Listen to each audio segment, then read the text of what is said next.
Science. That's exactly the main topic of Margaret Wheatley's brain-twisting novel, Leadership in the New Science, a book so full of strange scientific theories and business techniques that your head might start to hurt, like in the first chapter.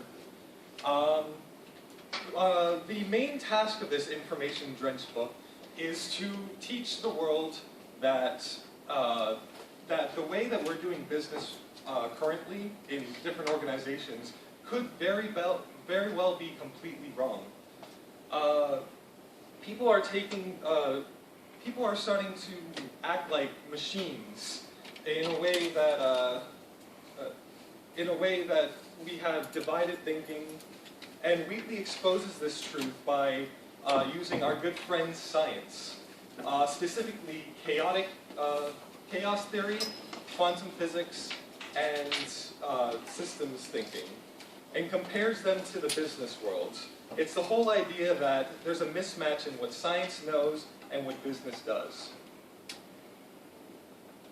At the beginning of this book, we're introduced to Newtonian thinking, the world that we all currently like to live in now. This universe works kind of like a machine, separating everything into separate categories, yet suggesting that we're like clockwork. If one cog starts to fail, all the rest begin to fail until the entire system stops. This is a sort of closed box way of thinking that makes it seem that the universe can't work in its own independent way.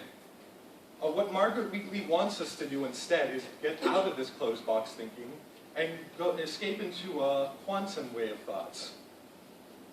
This new and strange universe is a lot more abstract than our mundane, machine-like ways of thought.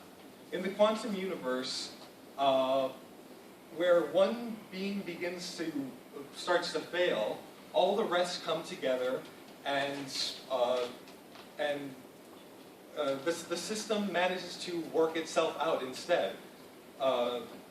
So instead of working in those gears of a clock, everything in the universe depends on their relationship with the system as a whole, not just objects sitting next to them. It's the and of one and one makes two. So this is basically what the book mainly concentrates on, the most important theory, and that is relational leadership.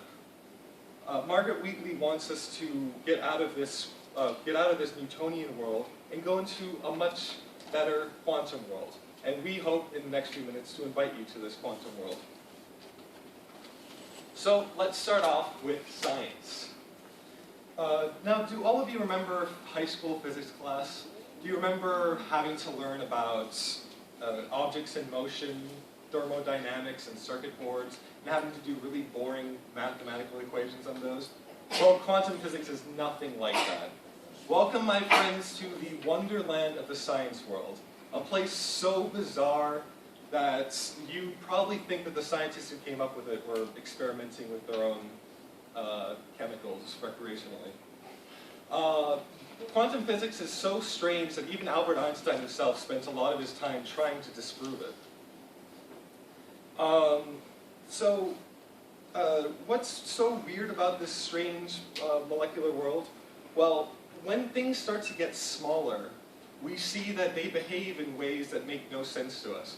Particles can exist in two places at once, they can phase through walls like they're absolutely nothing, or they can act differently just by the way we look at them. One of that theory in particular is called the Copenhagen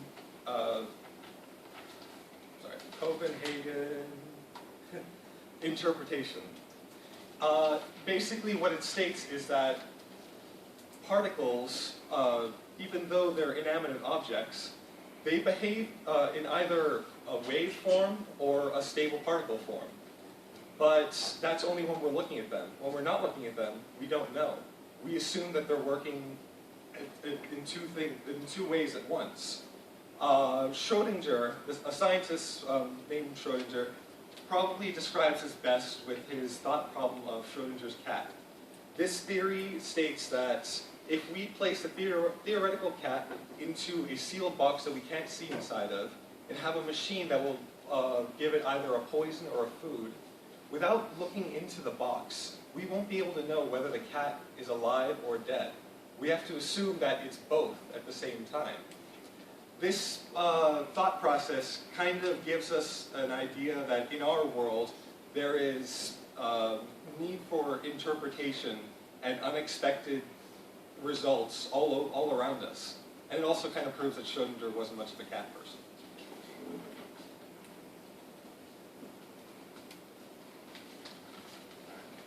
One of the other brilliant theories that was in Martha Wheatley's book was the chaos theory. And this kind of goes along with nonlinear thinking. It explains strange phenomena that you wouldn't understand why or how it just occurred. It just goes with random events. One of the kind of nicknames for it is the butterfly effect. That is where a little butterfly is flapping its wings in Montana, and its little wings changes the wind just a little bit to where then this cold front slowly turns, and then it slowly runs into all of a sudden a warm front and creates a tornado.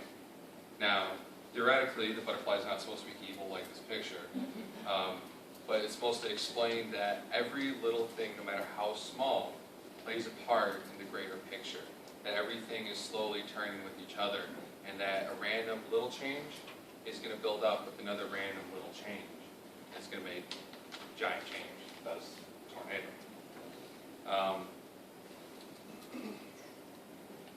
Chaos is actually directly related to destruction and devastation in a major part, because those are extreme changes. That kind of relates back to the Greek gods in Wheatley's explanation that, coincidentally, that god's name was Chaos, and he coincided with the Greek goddess called Gaia, who is like the earth.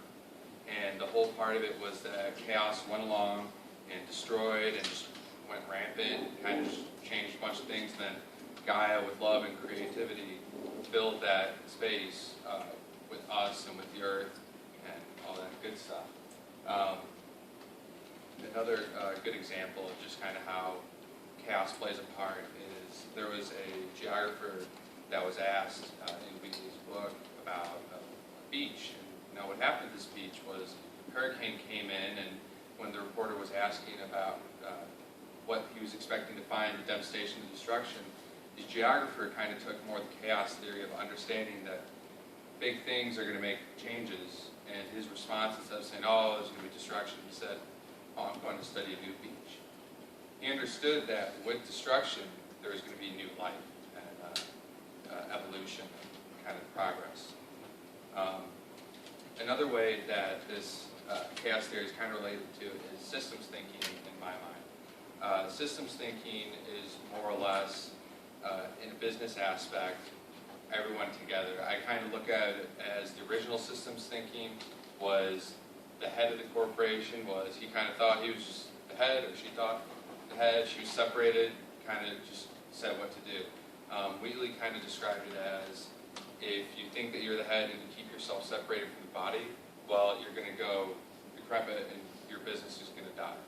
You need to play a larger part in everybody's relationship. It's all about relationships with both of these theories, that everything just coincides together. With chaos, it's, I could be walking down the road one day and then a tornado goes through, rips up the road, well, now I'm going to go the other way. But I'm still going to move on.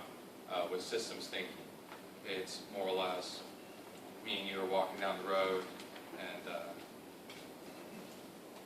sorry, I lost where I was going with that one.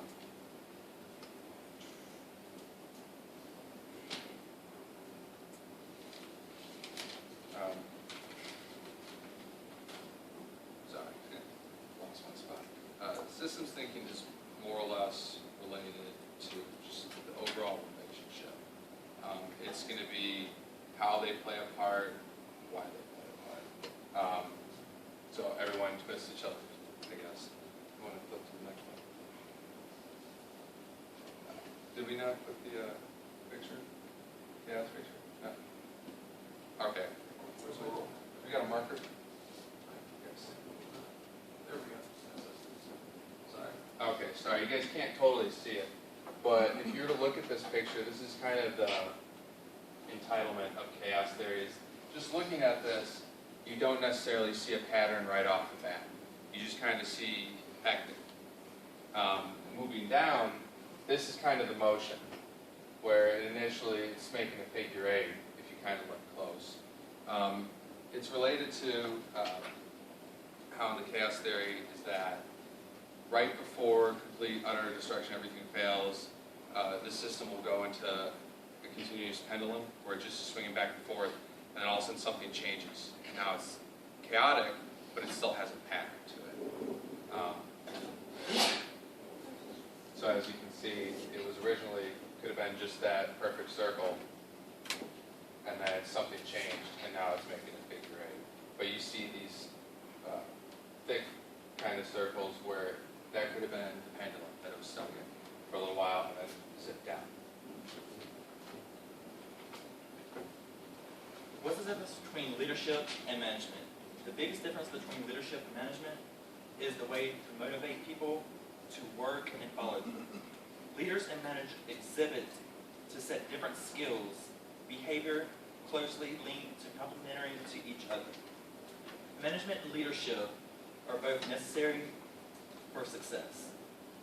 Individuals who excel in both their employees and organizations thrive today's businesses climate.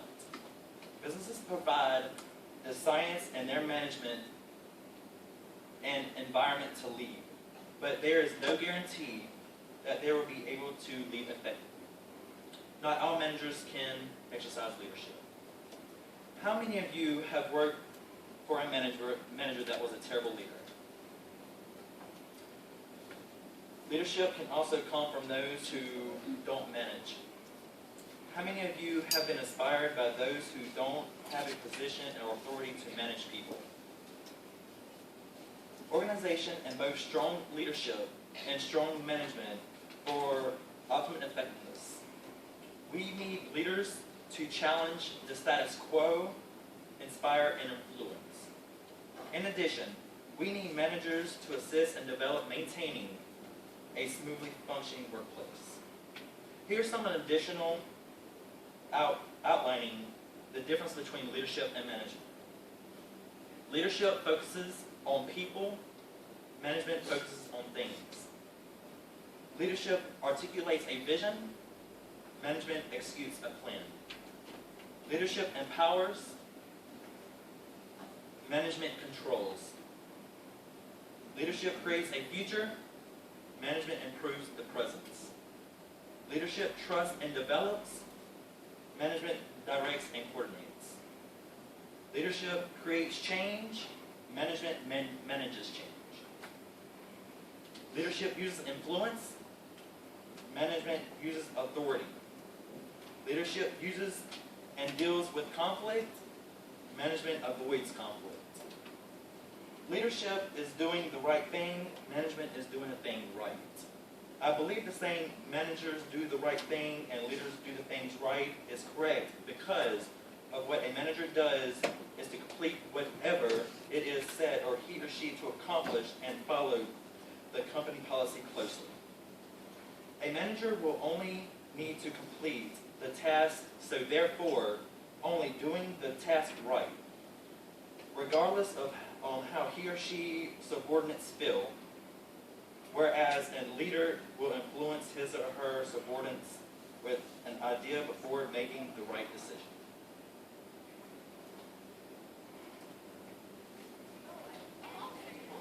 Okay, I also we didn't put the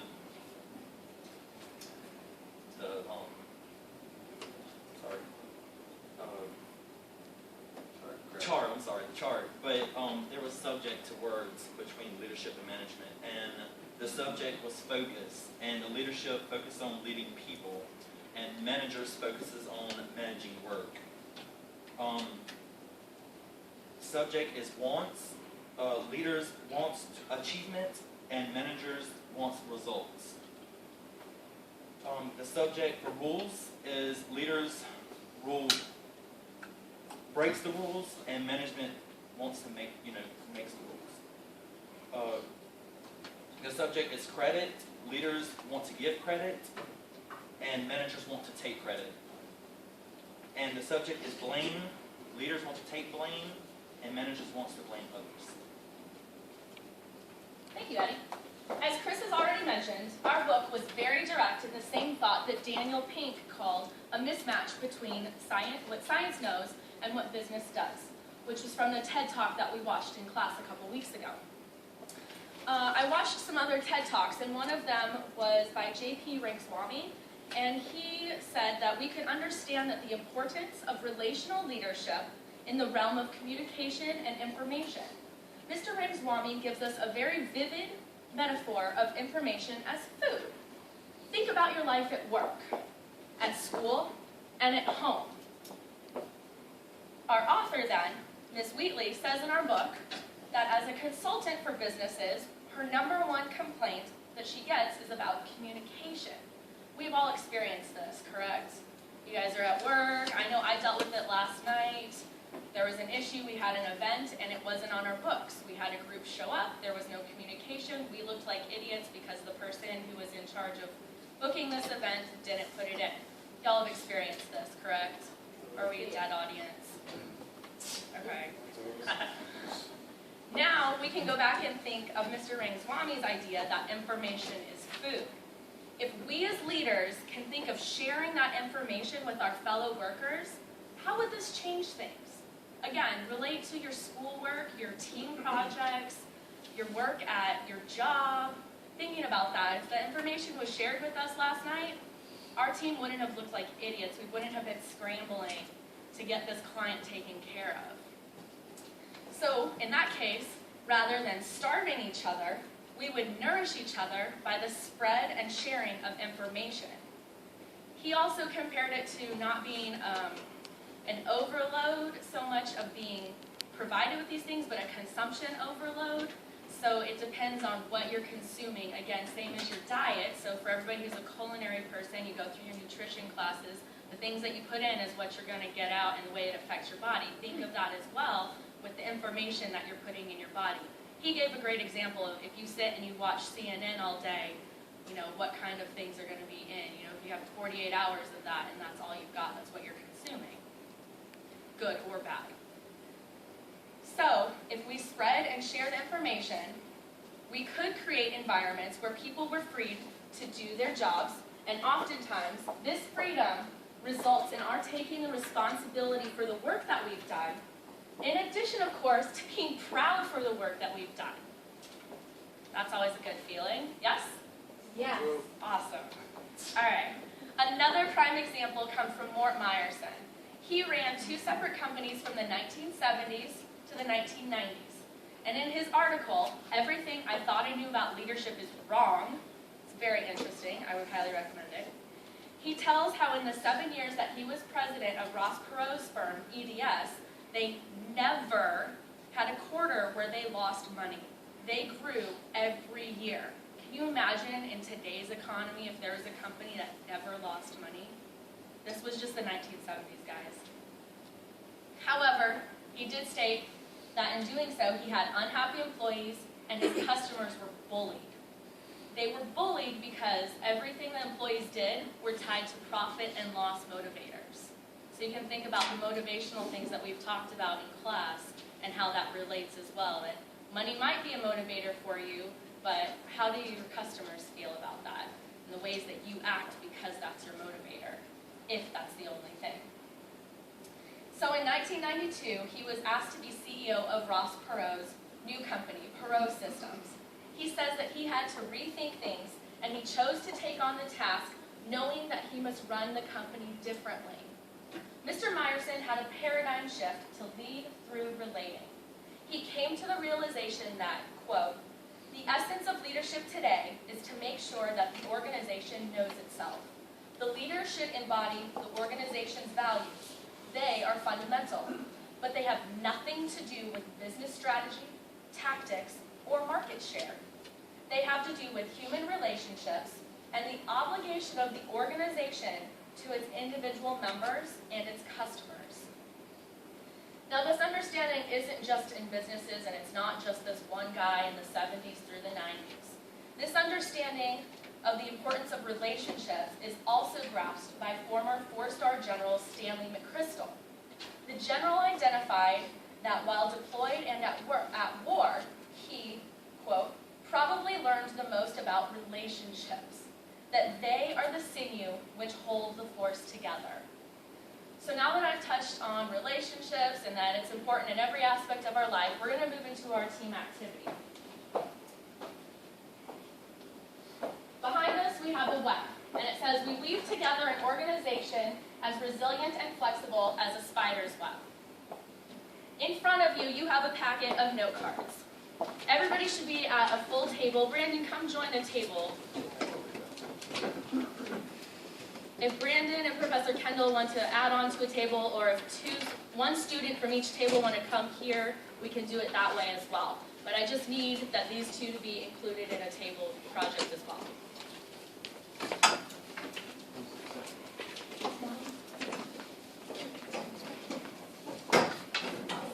So if you have an extra packet, I'll take that, because it'll throw your game off.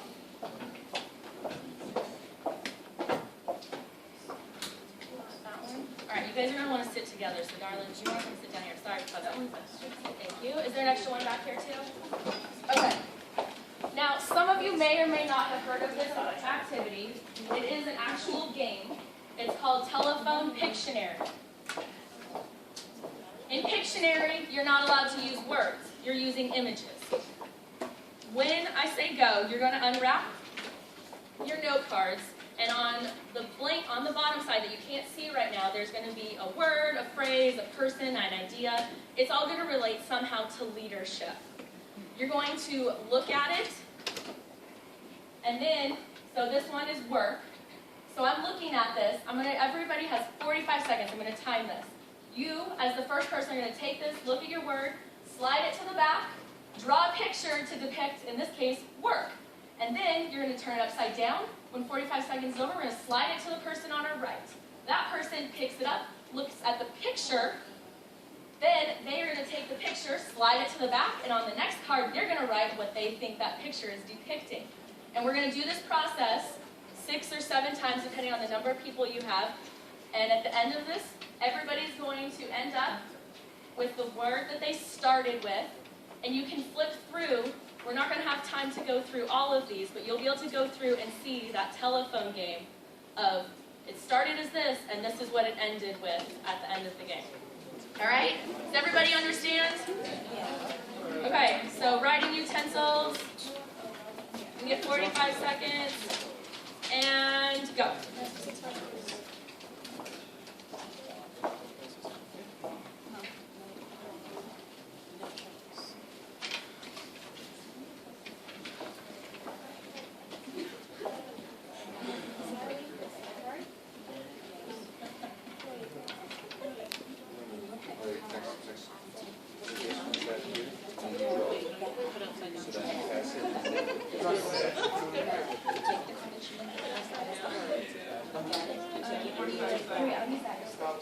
And then the part that's up now is blank.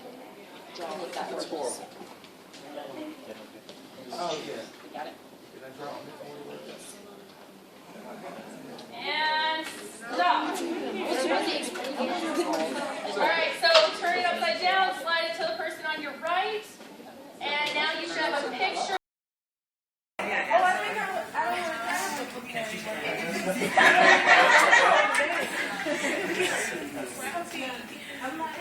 I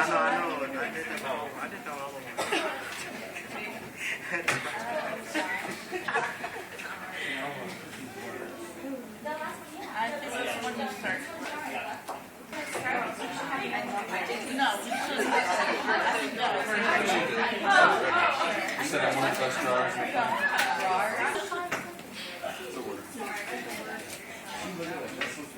And stop. You guys are probably done. Okay, so you guys are just going to have to hold on to it. Okay, so turn your peg upside down, turn it, slide to the person on your right, and you should be the last one. Go. So you do it. Do we have to turn this way down? Well, I have no choice.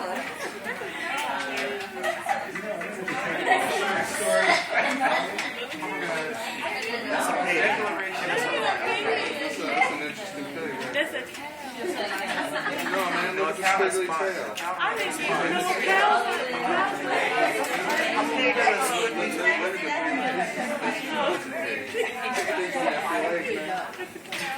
5 seconds.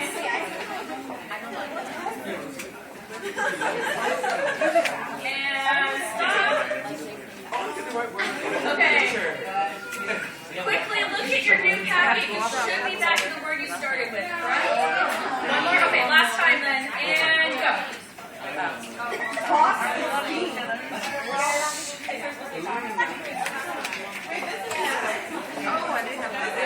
Okay, everybody's back at their original word then?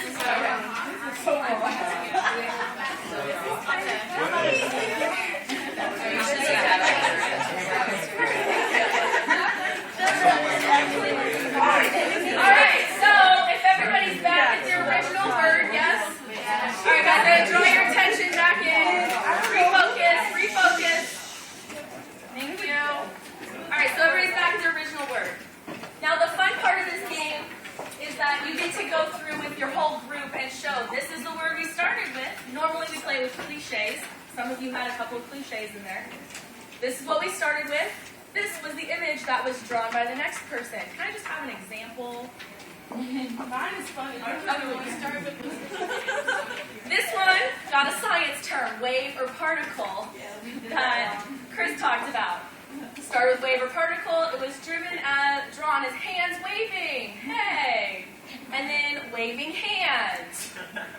And they got hands waving. We got applause. And then we got hands clapping. And then a blank page. And another blank page because this team was short. So you guys can look through, you guys can keep those packets, you can share in your groups afterwards. But that's just a little bit of an identifier. Hey guys, focus in please. A little identifier of the communication process and how we all depend on each other.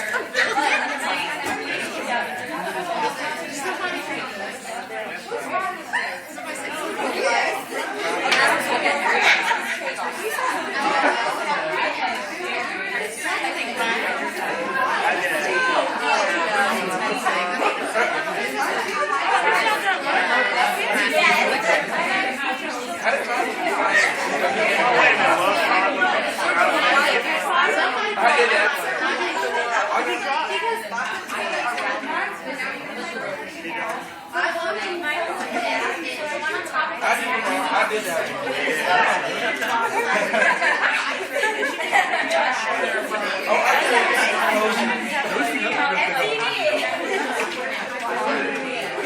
Money, power, respect. What's going wrong with my picture, man? That's awesome, but you know,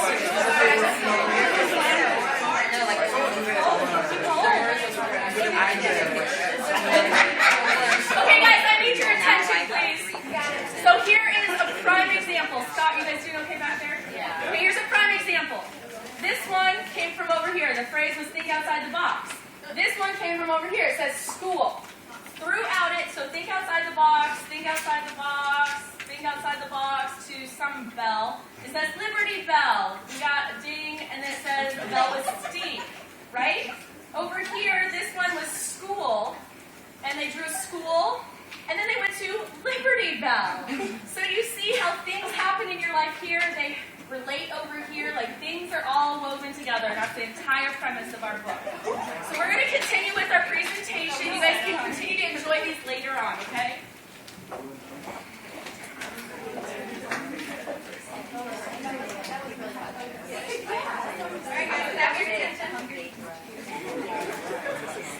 Hey y'all, we need your attention please. Thank you. Okay, as you've all just completed this activity, the idea of a web helps you get an understanding of how things relate to each other. Think about it. You touch the web over here, and it wiggles over there. No matter what you do as a leader, it affects someone else, whether you realize it or not. For example, your attitude at home or stresses can have an impact on your work performance. And on the web, we have various words. And the idea of the web, as you see in the game, everything has some type of connection to one another. So let's say this word is family. Let's say you're having, trouble at home. You keep it to yourself. That can affect your relationship with your friends, you might leave them out or, push them to the side. And that also can have an effect at school and how you treat one another. So various things in your life happen, and sometimes you have to be aware of how it can affect another person or how you, relate to other people, whether you realize it or not. Can anybody share a time in your life where you've experienced the web effect?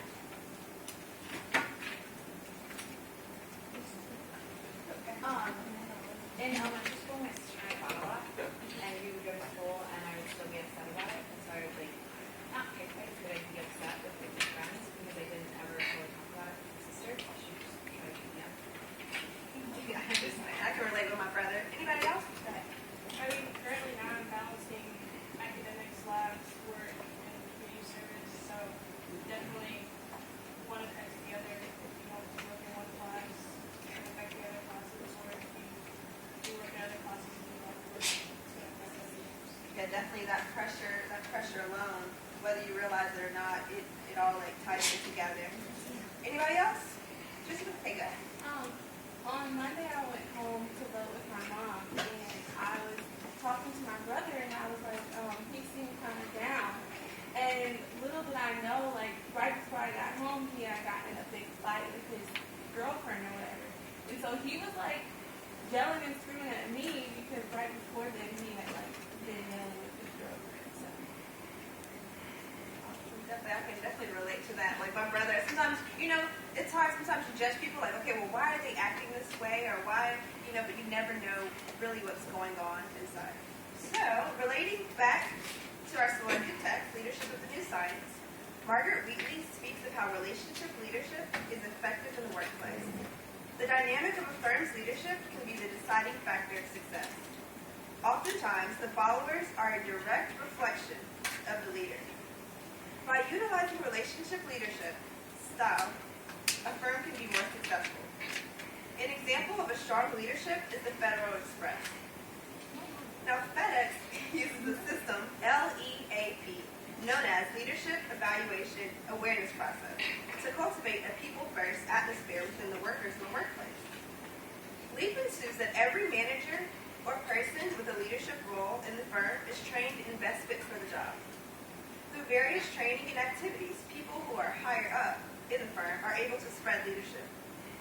The LEAP program is like many other programs designed to unify the managers to the workers. A common playing field and understanding that the firm is one unit will allow the business to be more successful, and this all relates to the chaos theory, to the butterfly effect, to the web. Wheatley quoted, "Relationships are all there is. Everything in the universe only exists because it is in relationship to everything else. Nothing exists in isolation. We have to stop pretending we are individuals that can go through it alone." And there's a theory that further shows how relationship connects us all. It's called 6 degrees of separation. Now, this is a theory that anyone on the planet can be connected to another person on the planet through a chain of acquaintances that has no more than 5 intermediaries. This idea of 6 degrees became relevant to me a few months ago. Because the majority of my family are from Indiana, my mom's side, and they somehow ended up in Charlotte. And one day, my cousin passed away. And I was talking to one of my close friends that I met here at Johnson & Wales. I was saying, I'm going to this funeral and my cousin passed away. She was like, "Oh, I know, that's so unfortunate. I'm going to this funeral too, one of my mom's best friends." We didn't think anything of it. So we get to the funeral. Lo and behold, she's there. And I just thought this was so weird how people are connected whether we realize it. My family with roots all the way in Indiana and her family with roots all the way in Texas, North Carolina, all meet up together. That is just really mind-boggling to me. Now you can see how everything in your life, leadership and beyond, including people, has a connection.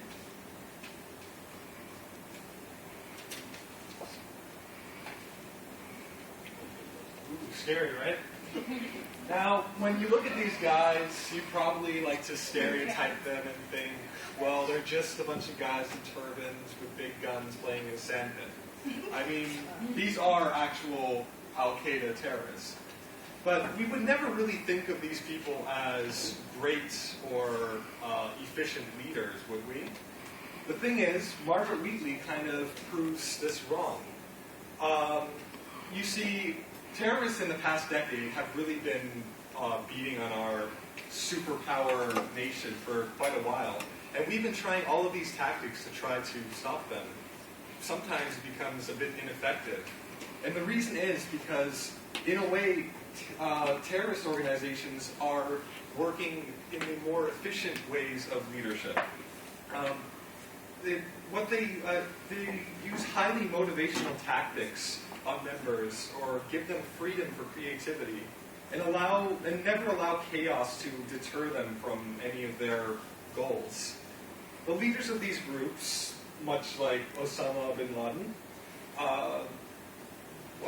act more like motivational hype figures than organizers. And so it really shows how killing off a guy like Osama bin Laden really doesn't do anything, because it's not the fact that we killed off the leader. They can easily just pick another person to be their motivational figure, and they still work out of what the members want instead of what the leaders want. They have the motivation for it. They just need the tactics and the reasoning behind it. So we sort of see that terrorists kind of work out of exactly what Margaret Wheatley is saying in her book, which means that either Margaret Wheatley could be a terrorist, or that Americans sort of need to start concentrating on her methods as well, and seeing that it's more based on relationships and motivation than plots and diagrams and machine-like structures.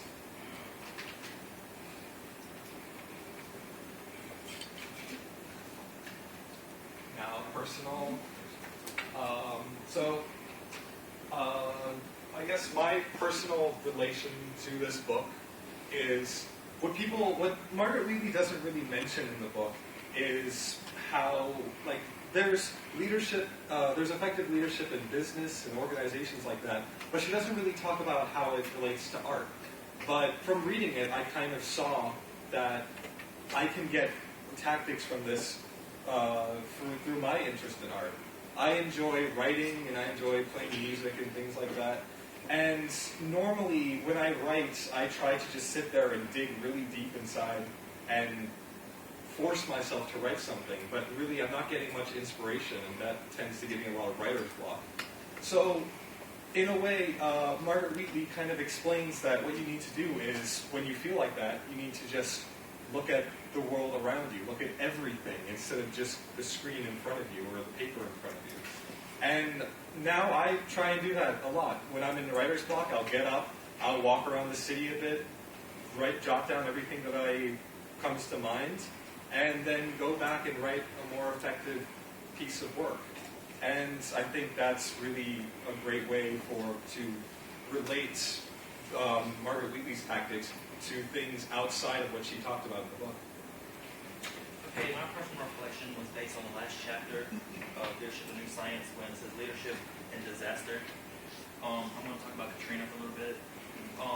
All levels of the government was not helping anyone out until 5 days after Katrina hit.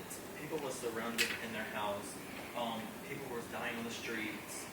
Transportation was denied the night before Katrina because they said they don't have insurance purposes or insurance to cover anybody that got hurt in the buses.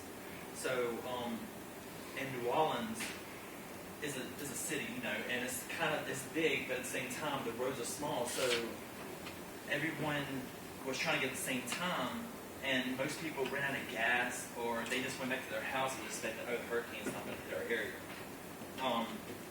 The mayor also refused to help anyone after dark, the night before Katrina, because he said that it was going to cause too much chaos. And so FEMA and the government did not even know where to start. They was looking for someone to try to lead because it was a big disaster, and they did not know who should be the first to leave this area. So that's another reason why they waited 5 days to get everything organized and planned before they actually came over to help us. 1,800 people have died waiting on people to help because they was locked in their houses, or the floods took away food. They didn't have enough food, or they didn't even. They was dying from exhaustion and stress. And a lot of streets were closed, bridges were broken, so you couldn't get across, so you were stuck inside where you was at. Only way you was able to get out if you had a helicopter come down and pick you up. It was very stressful because people that you knew very closely, like everything was gone. The vehicle was gone because you was not expecting that the water to come with the surge to hit in the area, and also the dams breaking in New Orleans. Nobody was expecting those dams to break. So people was also saying, oh, the dams would help us from, but in that area they wasn't. Also hospitals, some hospitals were destroyed, so they wasn't able to help anyone. Actually the government, they had a number you can call for FEMA or the government, and people was calling so much, so they disconnected the phone lines. They were saying too many people was calling, complaining about they needed help. So they discontinued the lines, and then when finally FEMA came and tried to help, people was killing each other to get in line first, just to get help, because it was that bad. I personally learned from their mistakes, and I think as well, you should be ready for a disaster. If it's coming, the government should be ready no matter what. And so should FEMA, but in that case, they wasn't ready. And I learned that, always be ready and look out.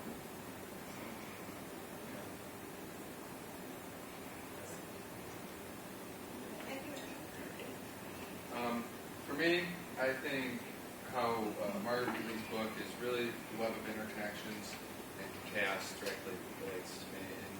And in reference to how the school runs every day, how many of you are culinary? Just make it a little easier. And then we got pastry, and then, not to group you, but everybody else? Everybody else? Hospitality, okay. So for what hospitality and fashion don't really have to deal with lunches, obviously, the culinary labs and meats and stuff, but for baking and pastry, when you guys get your requisitions, and for hospitality, when you get your requisitions, they don't just come out of nowhere. That meat just doesn't come out of nowhere. Our meat cutting lab, they actually produce majority, and then the rest is me and Sam Sumner ordering it in and fabricating it and putting it on the carts. Every Friday I'm here from 6 a.m. to about 3 p.m.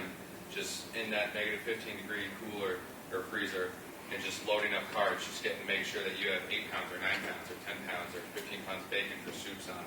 I can pretty much list day by day for each class what meat they have and generally about how much they have and from relation to that, how many students. But to me, that kind of, I go back to web of interconnections. Me being this little corner and playing that part helps the web stay strong and continue functioning. It's the same thing with Dean Allison going and doing kind of a promo for the school. It gets people interested. It says, hey, who's Johnson & Wales? What is Johnson & Wales? So then people go, oh, that's a really nice school. Oh, look, that chef did that. I'm going to go check it out. Or, hey, maybe you should go there. It just brings everyone back. It plays a part. Everyone's playing a part to make this school run. And in school, just for me at least this year, I get to see the nooks and crannies, the ins and outs. I didn't even know like a good 90% of the building until these last couple of months where they're like, hey, go to this, go there. What? Where is that? Oh, it's on the 5th floor. It's kind of hidden. Okay. So then next thing I know, I'm like, wow, I didn't know this room existed. Just kind of seeing how everything plays a part. And the chaos directly related to just the industry is however many of you worked on a line or worked in a bake shop, or I'm sure hospitality, just kind of how your incident last night where you didn't know what was going on. That's chaos. It's a sudden change. It just kind of swept in. For me, working on the food truck and running it, I had to guess how many people were going to go ahead and come up to my truck in a random street that I've never been before, and I had no idea about demographics. That's a lot of fun, planning a menu and planning how much food to bring out, because if you mess up and you bring way too much, that's all trash. And then you got your executive chef coming at you going, dude, you just wasted $600, you're fired. So not a good pressure to have on you. Luckily I didn't have to do that. I wasted $200. But just that chaos, or if you don't plan enough and you're there, you can't change the menu. I can't reprint a menu. So I have to think, okay, I ran out of leeks. What am I going to change to add to that soup, or what am I going to change to add to that sauteed dish? So that's just kind of how it plays for me. It's always working. It's always working. Thank you. We are the Chaotic TECKS.